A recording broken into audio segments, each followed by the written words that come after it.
আসসালামু আলাইকুম। সম্মানিত দর্শক, মহান আল্লাহ পাক রব্বুল আলামিন পবিত্র কোরআনের সূরা তওবার ৩৬ নম্বর আয়াতে কিছু অংশে বলেছেন, ওয়াকাতিলুল মুশরিকিনা কাফাতান কামা ইউকাতিলুনাকুম কাফাতা ওয়া'লামু আন্নাল্লাহা মা'আল মুত্তাকিন। ওয়াকাতিলুল মুশরিকিনা, তোমরা মুশরিকদের বিরুদ্ধে যুদ্ধ করো, কাফাতা মানে সম্মিলিতভাবে,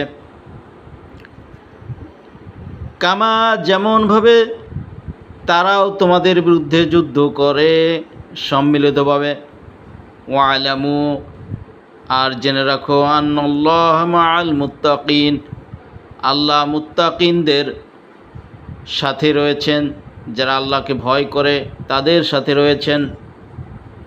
এই আয়াতের মাধ্যমে আমরা বুঝতে পারি বর্তমান বিশ্বে মুসলমান সব এক হয়ে মুশরিক কাফিরদের বিরুদ্ধে সম্মিলিতভাবে যুদ্ধ করতে হবে, কারণ তারাও এক হয়ে যুদ্ধ করছে।